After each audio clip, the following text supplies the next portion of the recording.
Met elleboog tussen ruimtes. Herstel. Skuldwachten.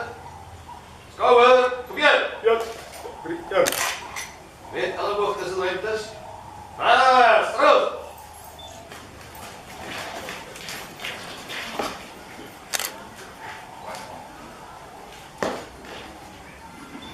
Staan.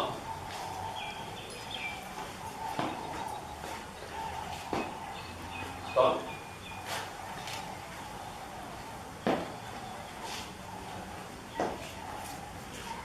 Staan.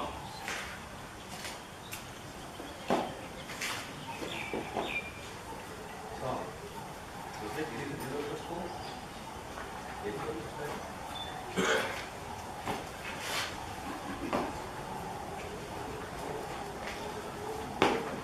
Front!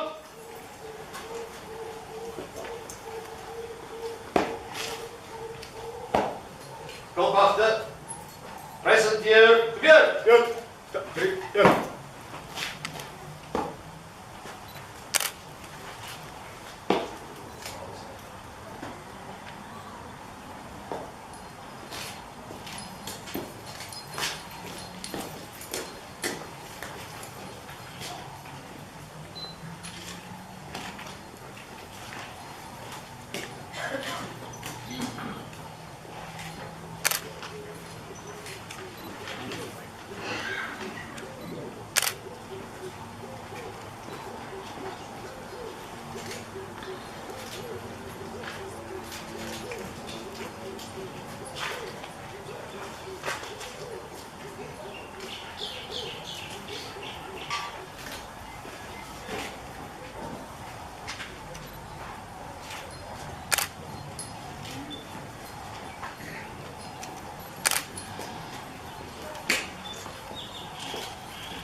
Kopwachten. Skouwer. Weer. Ja. Ja. Wacht raas. Hier kopwachten. Hier willen trekken. Kom maar, smart.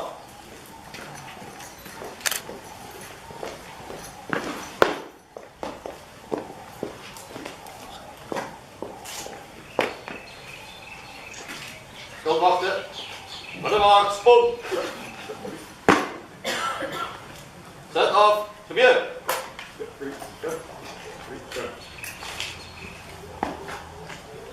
Op die plek. Rus. Dan is.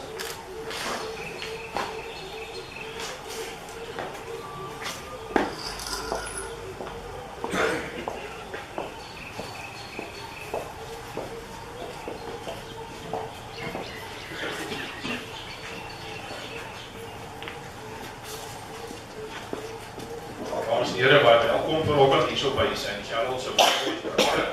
Ladies and gentlemen, hearty welcome.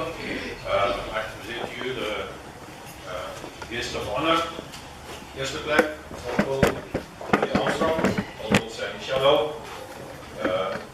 Mark Scholes, wat sal optree as vader. John Friend en sy man van Monty wat in Natal. Friend will present us with the history of the Border War. Bill and Gloria Noble, very welcome to you. We hope you will enjoy the parade with us. Mark Manfred Buffel van Sandy Shellhole, wel hier in ons beste voorbie. Wij moeten doen om vandaag parade bij te worden. Albel Toby Sleebush van Grens Shellhole en sy manne, baie welkom. En Albel Ewert Prestories van Suikerbos Shellhole in Heidelberg, baie welkom aan julle. Miskien dan nou oor aan Mark Scholes vir die skriftes in die gebed.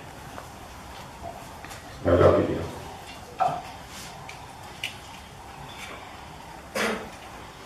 Good morning, fellow M.O.T.H, friends and guests. I greet you in the name of our wonderful Lord Jesus Christ, and I hope that you will find some soul food. I want to read Psalm 30, it's a psalm written by King David, and this passage to me personally has new meaning every time I read it. Telling his joy comes in the morning. I praise you, Lord, because you have saved me and kept my enemies from gloating over me. I cried to you for help, O Lord my God, and you healed me. You kept me from the grave. I was on my way to the depths below, but you restored my life. Sing praise to the Lord, all his faithful people. Remember that the Holy One has done and give him thanks. His anger lasts only a moment, but his goodness for a lifetime. Tears may flow in the night, but joy comes in the morning. I felt secure and said to myself, I will never be defeated. You were good to me, Lord. You protected me like a mountain fortress. But then you hid yourself from me, and I was afraid. I called to you, Lord. I begged you for your help. And what will you gain from my death? What profit from my going to the grave? Are dead people able to praise you? Can they proclaim your unfailing goodness? Hear me, Lord, and be merciful. Help me, Lord. You have changed my sadness into a joyful dance. You have taken away my sorrow and surrounded me with joy. So I will not be silent. I will sing praise to you, Lord. You are my God. I will give you thanks forever. Now David was the second king of the United Kingdom of Israel and Judah, and he reigned from 10 to 970 BC.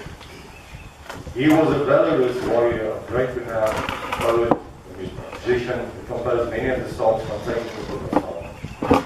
King David was also a righteous and effective king, both in battle and providing civil and criminal justice. He is described as a man after God's own heart in 1 Samuel 13 verse 14, as well as Acts 13:22. David was called to lead his people. He was the youngest son in his family and a shepherd. Yet, when called forward, he slayed Goliath at the point where Israel needed a turning point. Did he make mistakes? Yes. Was he punished for it? Yes. Did he stay true to God? Yes. David had to flee for his life. He had to hide from King Saul, as Saul made various attempts to end David's life. David reigned after the death of Saul for 40 years. Throughout his life, he always praised and served God. Now, what makes David so special? God loves all of his children, and he blesses all of his children. The Father loves his children equally, irrespective of what the child does. Now, everything God did for David, he will do for us, as he does not play favorites. Do we love God equally? How do we show our love for God? What does God expect from us? The answer is actually very simple. God wants us to trust him with everything and to be obedient to him at all times. Just as we used to sit with our earthly fathers and share with them, we should sit down with God and share everything with him. We must have a living relationship with the only living God. Now today, as we remember the brave men who sacrificed their lives in the border war, or the bush war, we want to praise God for everything he does for us. When we live by his commandments, he will protect us, and he will give us the courage to stand firm against all odds. It's not just enough to read his word, but we must live his word as well. I want to quote further from Deuteronomy, chapter 6, the following. Love the Lord your God with all your heart, with all your soul, and with all your strength. Never forget these commands that I am giving you today. That's what the Lord said to Moses, and Moses had to say to the people. Teach them to your children. Repeat them when you are at home, when you are away, when you are resting, and when you are working. Tie them on your arms and wear them on your foreheads as a reminder. Write them on the doorposts of your houses and on your gates. Honor the Lord your God. Worship only him, and make your promises in his name alone. Do not worship any other gods, any of the gods of the peoples around you. Then the Lord our God commanded us to obey all these laws and to honor him. If we do, we will always watch over our nation and keep it prosperous. If we faithfully obey everything that God has commanded us, he will be pleased with us. Amen. Let us pray.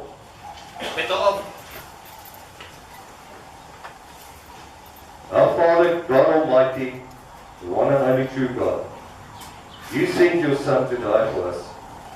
You gave us the Holy Spirit to dwell with us until the end of time when your Son will come to reign over your kingdom. We exalt you. We praise you for all your majesty, and we want to serve you only. Thank you for all the blessings you pour out on us, even if we do not recognize it as blessings. Savior, grace, and mercy, thank you for wiping our sins away. God, help us to walk and live in your will, and keep us from stumbling and transgressing in our war with evil. Make us righteous and a light for others to follow.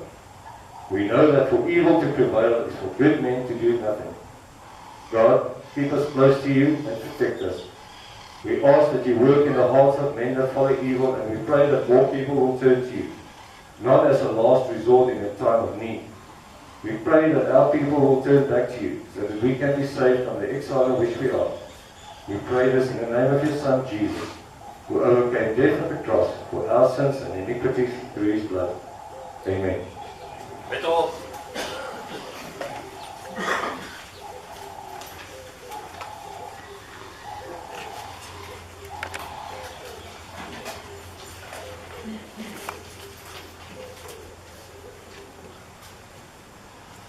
Baie dankie Dappie. Ons stel nou voor wat Sean Trent will proceed with presentation of history.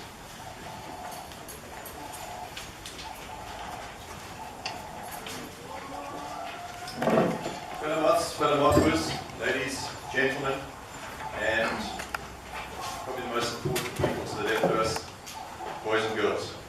Last year I gave you a brief overview of the border war, the fight the South African Defence Force had against the Southwest African People's Organisation, SWAPO, led by Sandy Shellhole. This year I'm going to talk a little bit more specifically about Operation Savannah. Operation Savannah occurred in 1975. Just to give you a bit of brief background, the west coast of South Africa, to the north of that is Southwest Africa, now called Namibia. To the north of that is Angola. On the 25th of April in 1972, there was a military coup in Portugal, and this resulted in the downfall of the Portuguese government. Portugal then withdrew from all her African colonies, Guinea-Bissau, Mozambique, and Angola. As they withdrew, three rebel groups that had been fighting against the Portuguese government now turned on each other in a bid to gain military and political control of Angola. And a civil war ensued in Angola.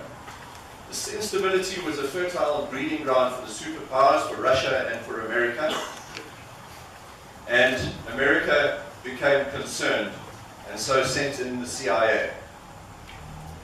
I want to give you a quote by John Stockwell, who was the CIA chief of the Angolan task force, and he said this: "When Bill Colby, the CIA director, first went to the National Security Council in the White House to brief the president, he said to them, 'Gentlemen, this is a map of Africa, and here is Angola.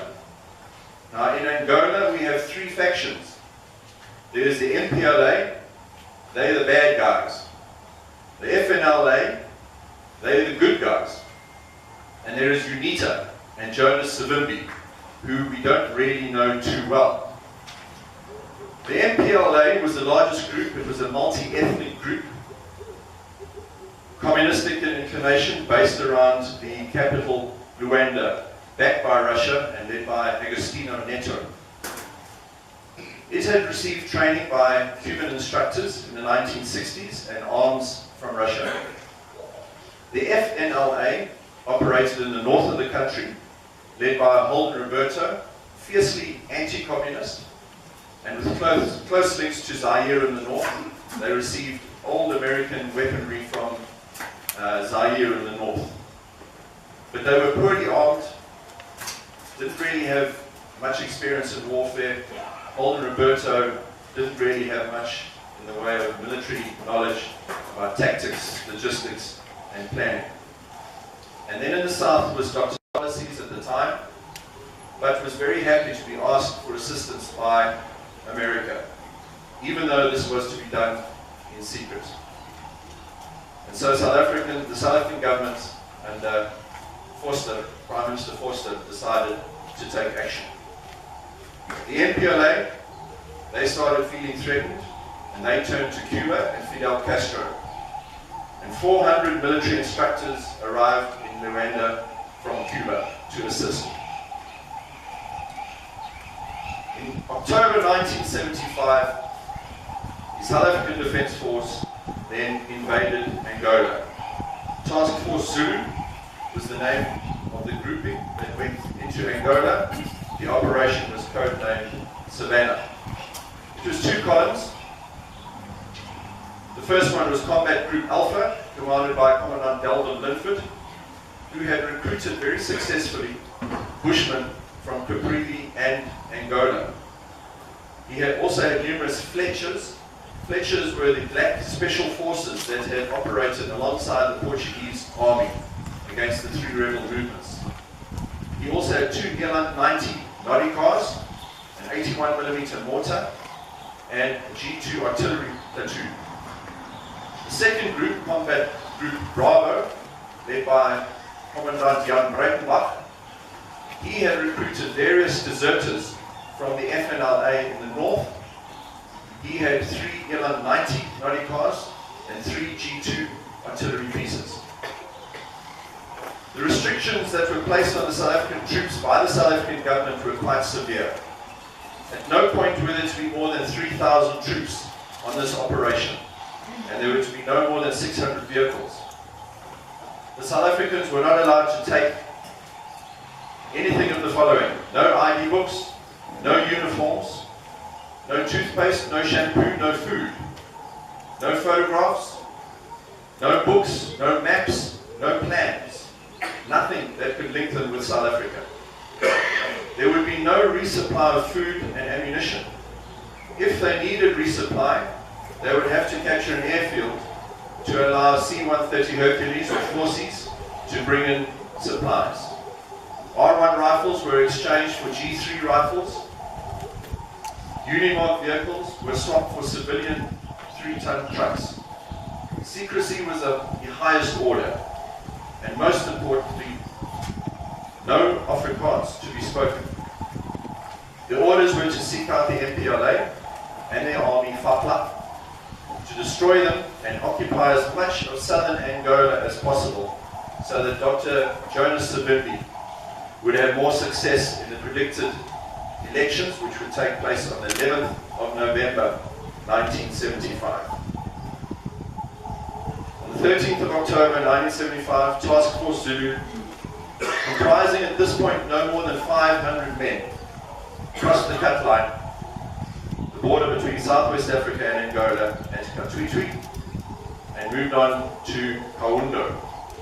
The South African Defence Force, lightly armed but extremely well trained, well disciplined, and superbly led, advanced at an incredible 90 kilometers or so per day. They pushed into the interior and engaged the enemy FAPLA. Each time they fought, FAPLA retreated. The speed of advance was crucial, and Task Force Zulu was on a roll. They kept FAPLA guessing as to where they would strike next, and FAPLA retreated in disarray before the South Africans. The MPLA on the back foot turned once more to Cuba for help. And 2 days before the 11th of November election, 4,000 Cuban combat troops arrived at the harbour in Luanda. Remember, there were only 500 men in Task Force Zulu at this point. Soon Moscow was sending tons of war material to Angola. Arms, ammunition, the latest rockets, missiles, tanks, and jet fighters directly to Luanda. All this time, in October, November 1975, Task Force Zulu fought its way northwards, onwards towards Luanda. It was tough going. Many times they were heavily outnumbered, but still they pushed onwards. The South African Defence Force now realized that taking Luanda before the 11th of November, the predicted date of the elections, would be a race against time. and it was a race that they were losing. So they decided to bring in reinforcements. Combat Group Foxbat, Combat Group Orange, and Combat Group X-Ray, which was a mixture of UNITA, 1 parachute battalion, 2 South African infantry, and interestingly a company of the Zairian army. Dawn on the 11th of November 1975 saw the FNLA, UNITA and the South Africans failing in their objective to take the capital. And the MPLA celebrated wildly in the streets of Luanda.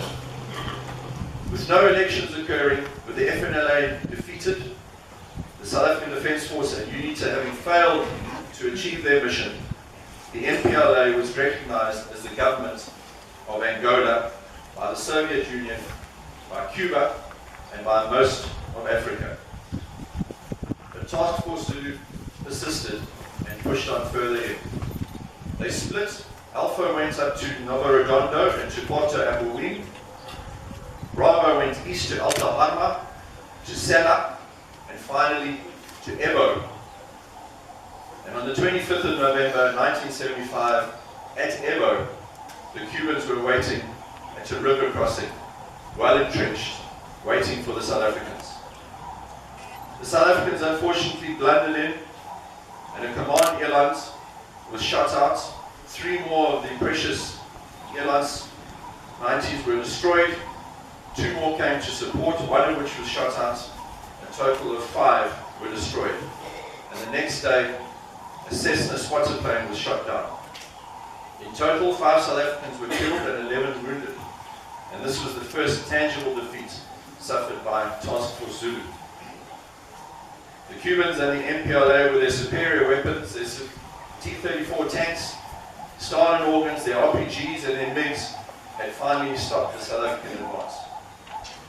Pressure now mounted on the South African Defence Force, as it was quite obvious to all that South Africa had invaded Angola, despite the secrecy around the operation.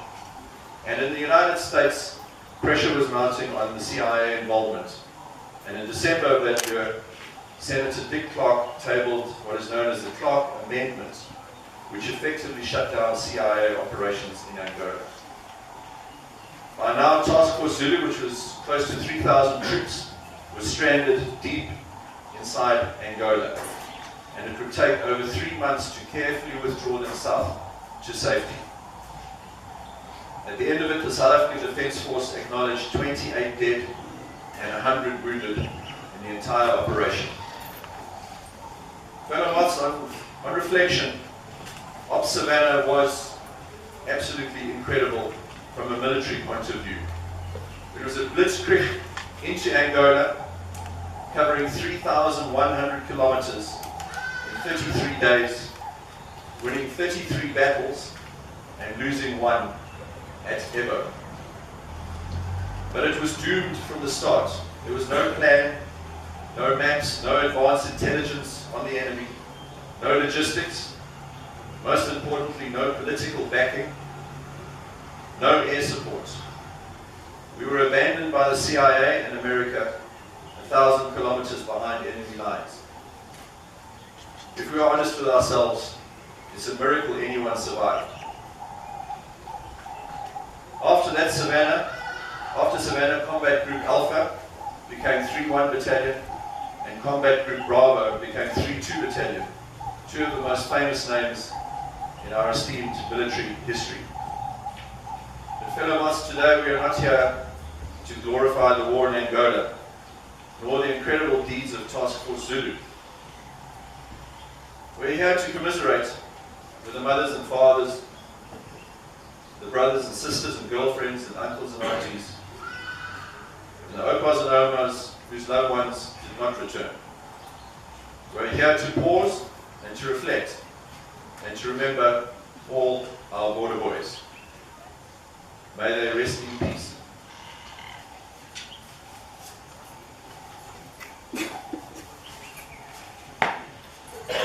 Brother, oh, no! Skaldwachter, skouwer, weer! Skaldwachter, presenteer, weer! op, keerde, weer.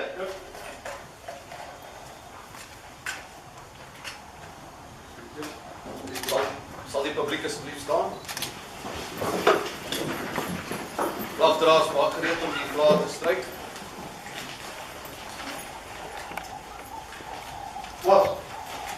Wat saluut. Handsignaal, speel.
We have 1 minute silence for absent comrades.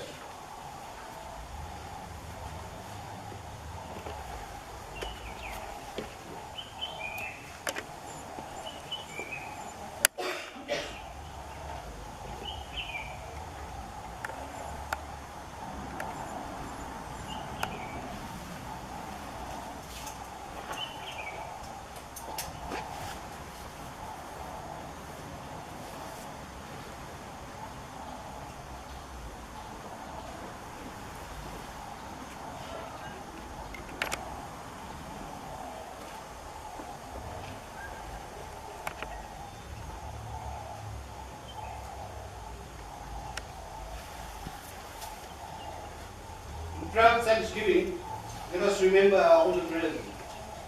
They shall not grow old, as we are left grow old. Age shall not weary them, nor the years condemn. At the going down of the sun, and in the morning, we will remember them.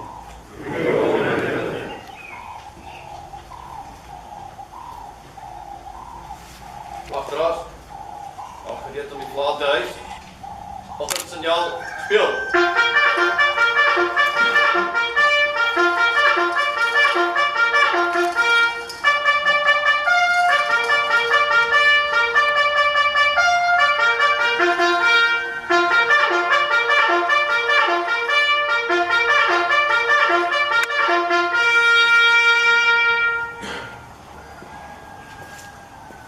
Wat? Trap saluut. Publiek mag sit asseblief.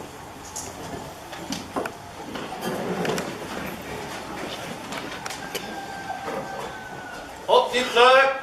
Rus. Staan in rus.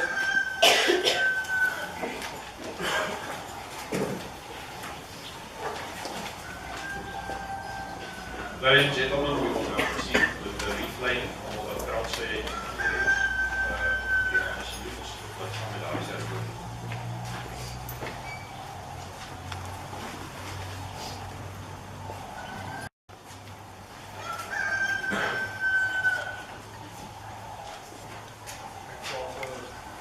Oorlog. Sandy Shellhole.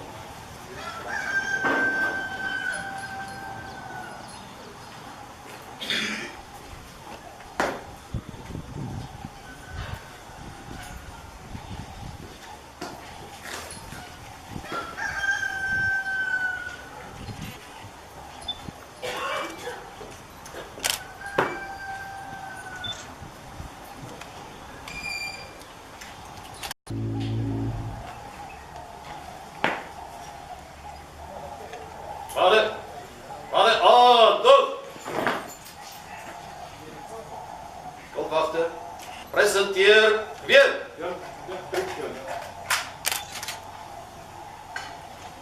Nationale saluut. Speel.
Skouwer, geweer. Sit af, geweer. Op die plek, rus. Staan en rus.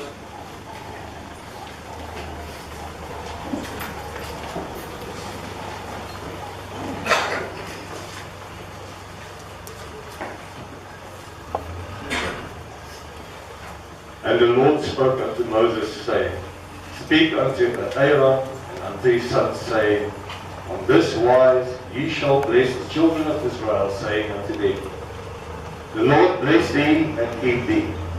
The Lord make his face shine on thee, and be gracious unto thee. The Lord lift up his countenance upon thee, and give thee peace. And they shall put my name upon the children of Israel, and I will bless them. Amen.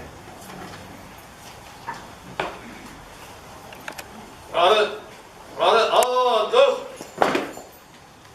Skuldwagte, skouwer, weer.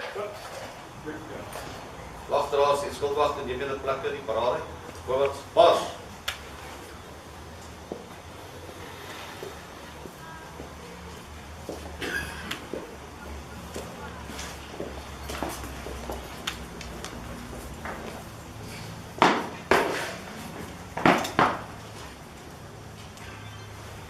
Sit af, weer.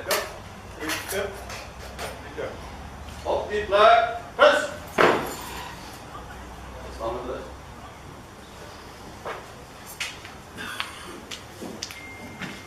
Dames en heren, ons gaan nou oorgaan na die omhulling van die bouver liggaamweerkanon wat daar voor die hek van die Shellhole aangebring is. Die parade sal weer sal die verrigtinge geniet. Brother, dos. Hoi. Die son kastel. Skuldwagte. Skouwer, weer. Hoi, weer. Ja.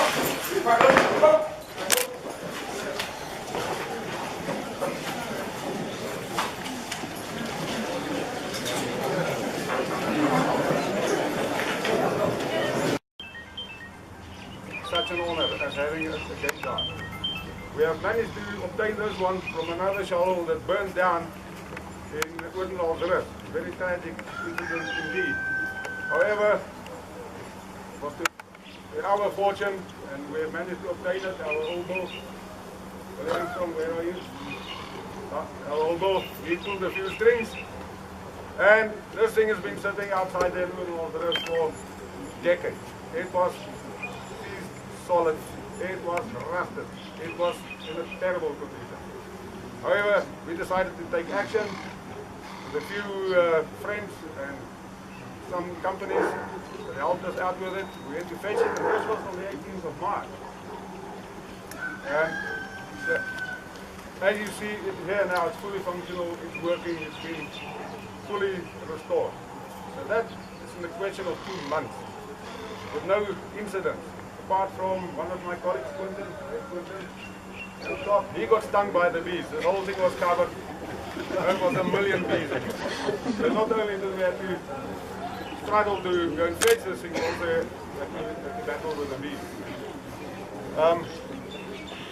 Soos ek gesê het, was die hele ding in 'n baie swak toestand. Ons het elke nat en bol gestrip, nuwe berings gesit. Alles werk nou op hierdie ding soos hy hier staan.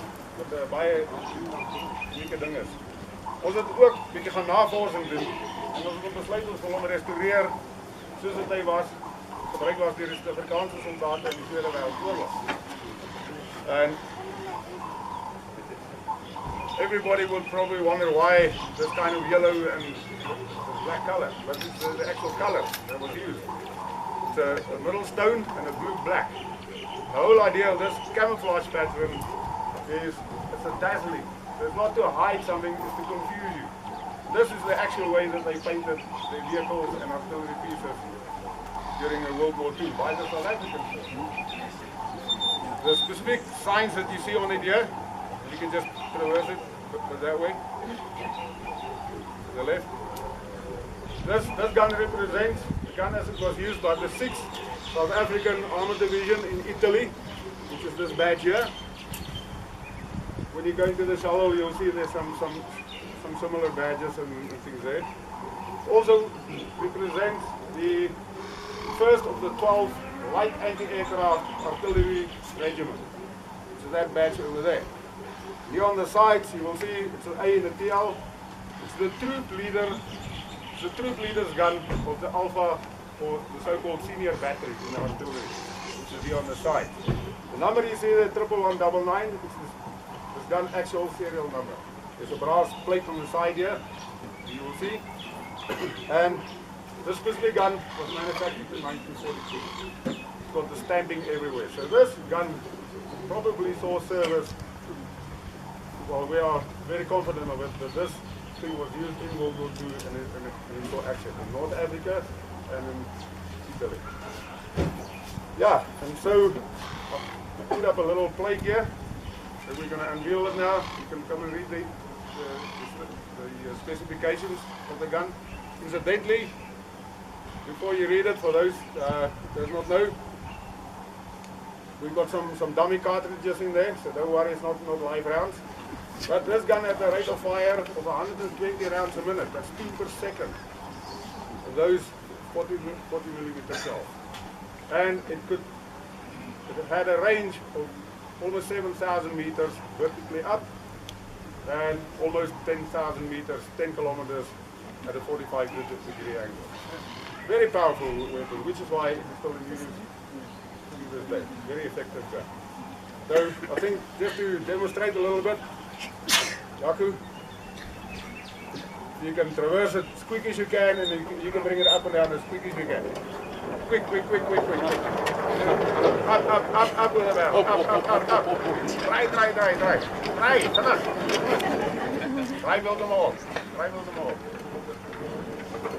De natuurlijke angle is 90 graden. Pak hem op. Draai.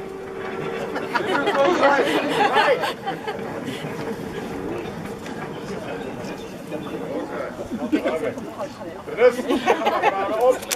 Wil je nou een goed gevoel van een crew gehad hebt, wat ik nou weer zoveel is al verduidelijk. Ik heb een crew van 7 mensen gehad.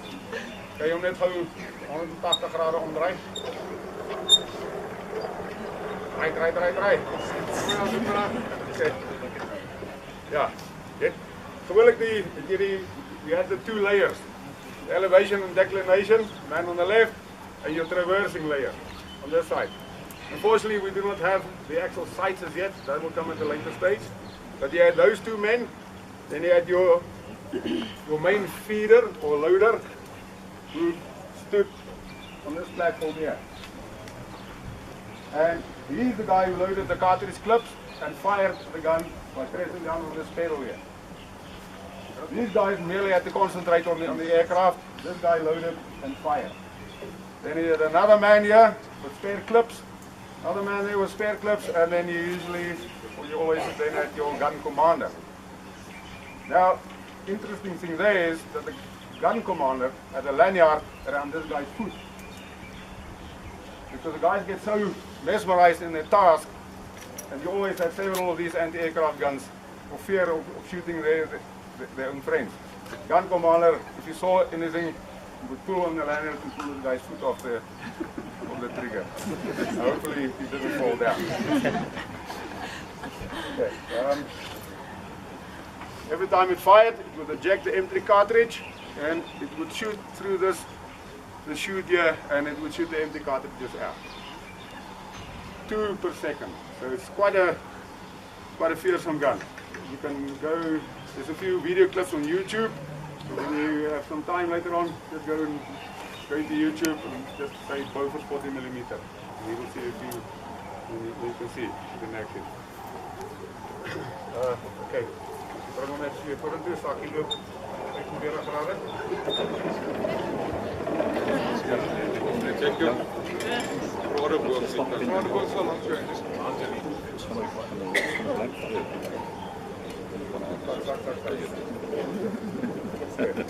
So, om het nou officieel te maken, like you invite our guest of honor to Billy Rowley. He is the second World War veteran. President for Billy. You could just please take off the black cloth first, since you were World War II. Thank you very much.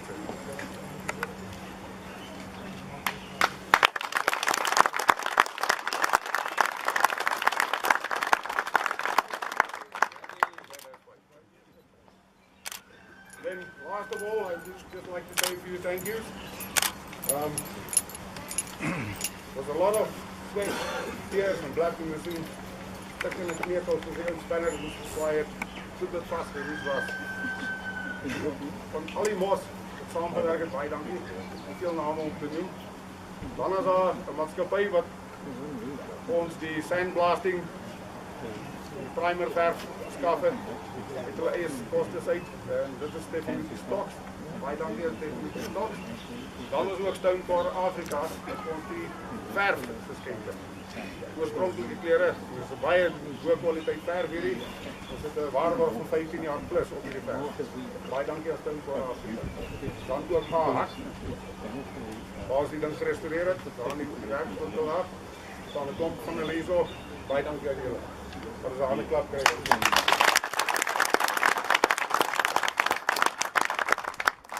Dankie dames en heren. Dan bring ik ze koude aan die sjouwen. Baie dankie. At last.